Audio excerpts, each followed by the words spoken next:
क्या होता है कि वो रील जब बच्चे बार बार देखते हैं, फिर एआई काम करता है इन सब एप्स में, आप एक बार देखेंगे तो बार बार आपके सामने आता रहेगा।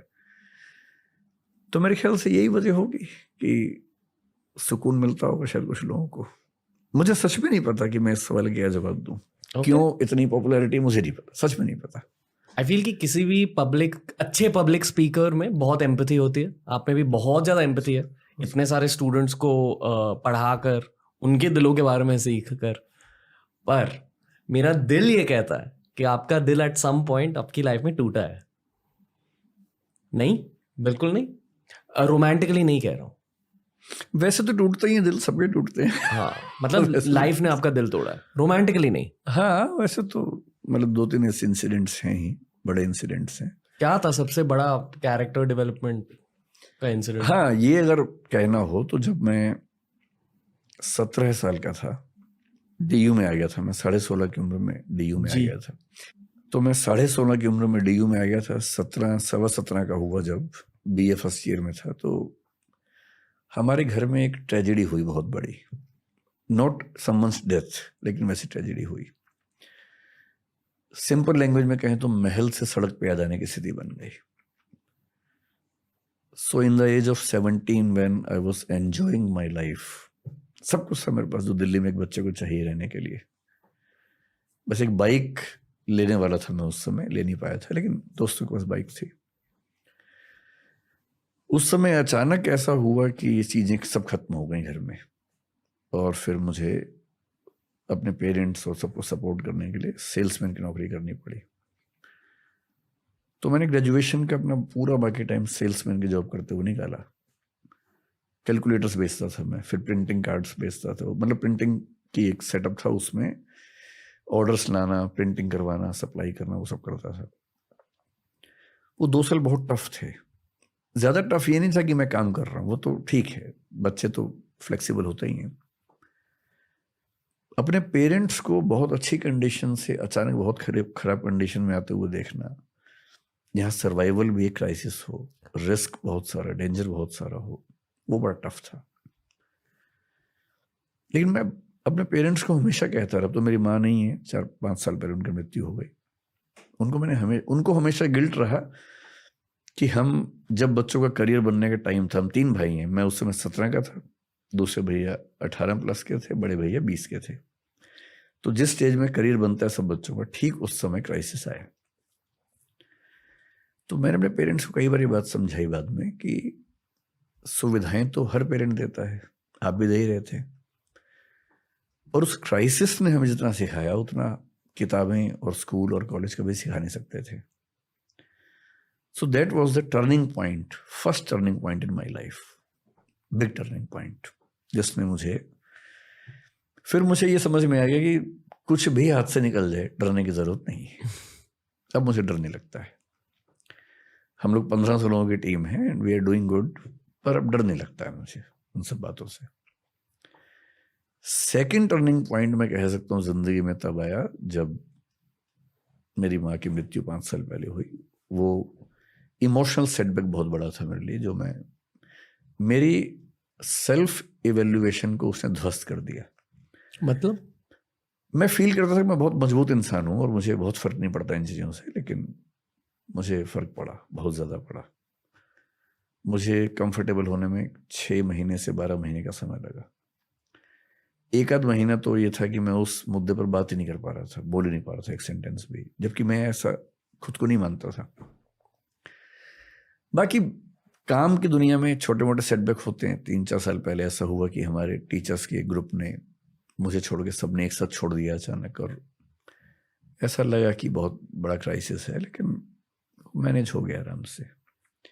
We got even better teachers, and हमने ये भी समझा कि कोई सिस्टम का रन करना किसी इंडिविजुअल पे ना डिपेंडेंट होता है, ना होना चाहिए। So we started developing systemic approach rather than person oriented. Yes. तो अब हम सिस्टमिक अप्रोच पे काम करते हैं। 1500 लोग हैं, I am one of them, and we believe in making the system robust and strong. तो अब इंडिविजुअल सेंट्रिक सिस्टम, जैसे ब्यूरोक्रेसी में होता है, इंडिविजुअल सेंट्रिक नहीं होता है। ठीक वैसे हमारे सिस्टम वैसा है. So now we are even stronger than before. Okay.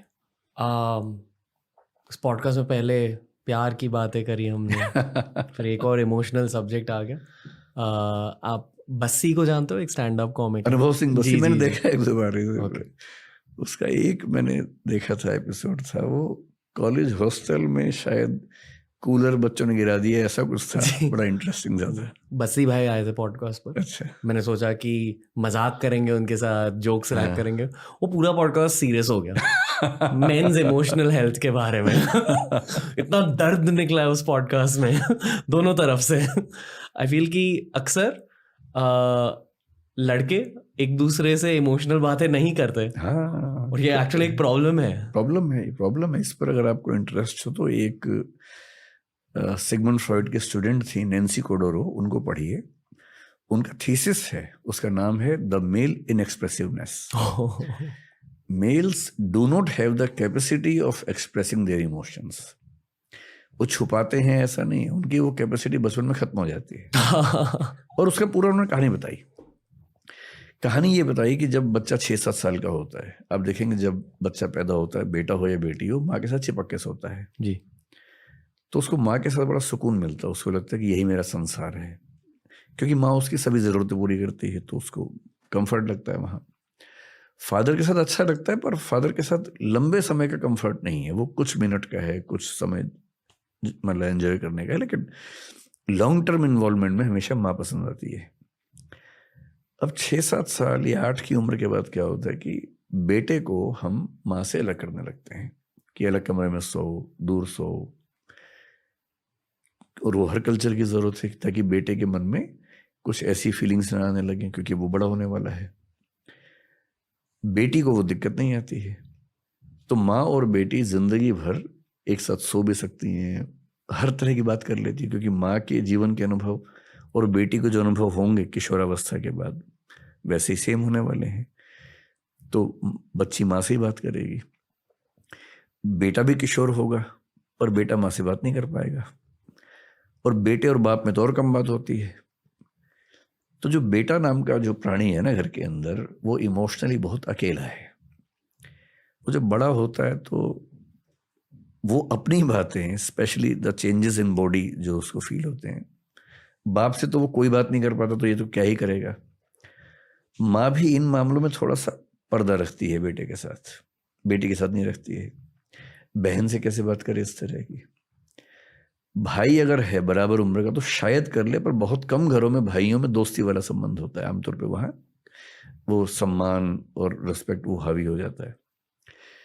इसलिए 13-14 साल के लड़के के पास कोई चारा नहीं है सिवाय इसके कि वो अपने दोस्तों से बात करे. दोस्त भी उतने ही अकेले हैं अपने अपने घर में, सही किसी को नहीं पता है.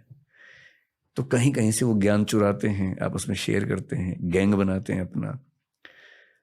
और क्योंकि घर के अंदर से वो इमोशनल स्टेबिलिटी उनको नहीं मिलती है, सपोर्ट नहीं मिलती इन मामलों में, तो लड़के, मतलब नैन्सी कोडोरो जो बता रही है, मैं उनकी बात बता रहा हूँ जी. तो लड़का एक विद्रोह के भाव में रहता है कि मुझे मेरी माँ ने मुझसे अलग कर दिया और मैं अपनी बहन की तरह माँ के साथ नहीं रह पाता हूँ.